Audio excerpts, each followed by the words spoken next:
Assalamualaikum warahmatullahi wabarakatuh. Perkenalkan, saya Fauziatul Riyada dengan NPM 22 170 100 104. Baiklah, di sini saya akan mempresentasikan poster tugas riset saya, yaitu dengan judul Kualitas Hidup Penderita Rhinosinusitis Kronis berdasarkan SNOT 22. Nah, untuk latar belakang dari judul saya, RSK itu merupakan peradangan hidung dan sinus yang berlangsung itu lebih dari 12 minggu. Nah, ini ditandai dengan gejala seperti adanya hidung tersumbat, kemudian adanya sekret, nyeri wajah, dan gangguan penciuman. Nah, RSK ini berdampak signifikan terhadap kualitas hidup, terutama dalam aspek fisik, psikologis, dan tidur. Nah, untuk prevalensi RSK itu secara global dia mencapai 5-12%. Namun data spesifik di Indonesia itu masih terbatas.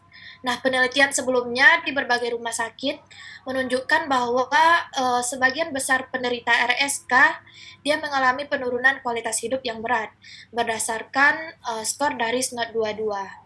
Karena pentingnya pemahaman dampak RSK terhadap kualitas hidup, penelitian ini dilakukan untuk menilai kualitas hidup penderita RSK berdasarkan SNOT 22 di Poliklinik HTKL Rumah Sakit Siti Rahma Padang. Nah, kemudian untuk epidemiologi dari RSK sendiri, itu menurut EPOS 2020, prevalensi RSK itu diperkirakan sekitar 5-12% pada populasi umum. Nah, berdasarkan data dari CDC, untuk kejadian RSK pada orang dewasa di Amerika Serikat tahun 2014, itu dia mencapai 29,4 juta orang, atau 12,3%. Dan jumlah kunjungan ke dokter dengan diagnosis utama RSK itu dia ada sebesar 11,7 juta. Untuk angka kejadian RSK di negara-negara Eropa itu berkisar antara berkisar itu berkisar 10,9% dan di Tiongkok dia mencapai 13%. Nah, kemudian untuk etiologi dari RSK sendiri itu dia bersifat multifaktorial dan melibatkan banyak faktor penyebab serta masih belum sepenuhnya diketahui. Nah, beberapa faktor penyebab yang dapat mempengaruhi terjadinya RSK, diantaranya yang pertama itu bisa karena infeksi yang bisa disebabkan oleh bakteri, kemudian virus, dan jamur. Kemudian bisa juga disebabkan oleh inflamasi pada mukosa. Kemudian juga bisa disebabkan oleh disfungsi dari mukosiliar. Nah, untuk faktor resiko dari RSK, dia itu tidak disebabkan oleh satu faktor tunggal, melainkan akibat kombinasi dari berbagai faktor yang saling berinteraksi. Nah, terdapat 5 faktor utama yang dapat meningkatkan risiko seseorang itu mengalami RSK. Yang pertama itu ada karena faktor kelainan dari anatomi. Nah, selanjutnya itu ada faktor resiko dari RSK. Nah, untuk faktor resiko, dia itu tidak disebabkan oleh satu faktor tunggal, melainkan akibat kombinasi dari berbagai faktor yang saling berinteraksi. Nah, terdapat 5 faktor utama yang dapat meningkatkan risiko seseorang itu mengalami RSK. Yang pertama itu bisa karena kelainan anatomis, seperti karena adanya benda asing di hidung, kemudian hipertrofi adenoid, kemudian ada polip hidung, tumor, deviasi septum, dan imotil silia. Kemudian untuk faktor risiko yang kedua itu dia ada karena riwayat trauma, seperti karena adanya cedera pada wajah atau gigi. Kemudian untuk yang ketiga itu bisa karena kondisi medis tertentu seperti adanya rinitis alergi, kemudian infeksi saluran napas, dan imunodefisiensi. Nah, untuk yang keempat, itu bisa karena penggunaan obat-obatan tertentu seperti obat antiinflamasi non-steroid dan kemoterapi. Dan untuk yang kelima, itu bisa terjadi karena paparan polutan.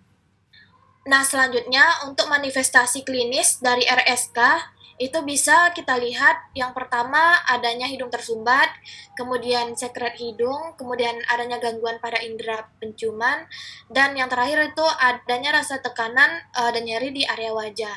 Nah, Perlu digarisbawahi, ini dia harus berlangsung lebih dari 12 minggu. Kemudian, untuk patofisiologi dari RSK, itu dia sangat kompleks dan digambarkan dalam ilustrasi pada gambar. Nah, penyakit ini terdapat interaksi antara berbagai faktor, terdapat uh, terdapat interaksi antara berbagai faktor, termasuk itu faktor lingkungan dan respon tubuh penderita. Nah, yang secara signifikan itu dia akan mempengaruhi jenis endotipe yang muncul.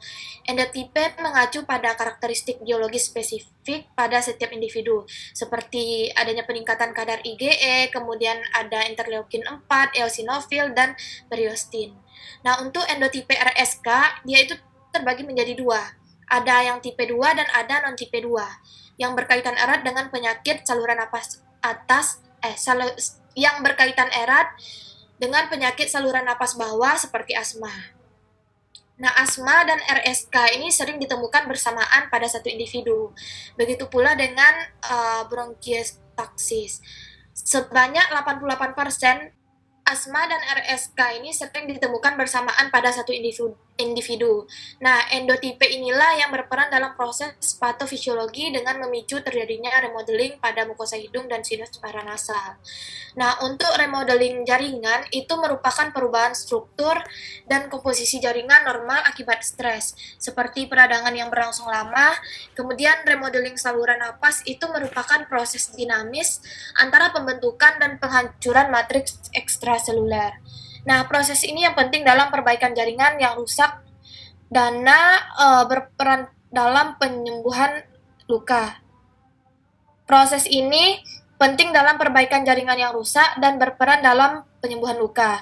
Nah, inflamasi kronis pada mukosa saluran pernapasan yaitu menyebabkan perubahan pada mukosa berupa proliferasi epitel, hiperplasia sel goblet, dan ketidakseimbangan antara penumpukan dengan degradasi kolagen yang menimbulkan penebalan lapisan membran basalis. Kemudian infiltrasi sel-sel inflamasi serta pembentukan pembuluh darah baru seperti pada RSK yang digambarkan pada gambar berikut. Nah, kemudian untuk komplikasi dari RSK, yang pertama itu ada mukukel, kemudian ada osteitis, kemudian ada erosi tulang, ada metaplasia tulang, dan ada neuropati idiopatik. Nah, untuk tata laksana itu untuk yang terapi itu bisa dengan irigasi nasal, kemudian terapi uap, dan fisioterapi. Nah, sedangkan untuk yang obat-obatan, itu kita bisa menggunakan dekongestan, kemudian kortikosteroid, antibiotik, dan antihistamin. Nah, baik untuk kesimpulannya, rhinosinusitis kronis ini merupakan penyakit inflamasi jangka panjang pada rongga hidung dan sinus yang dapat berdampak signifikan terhadap kualitas hidup penderitanya.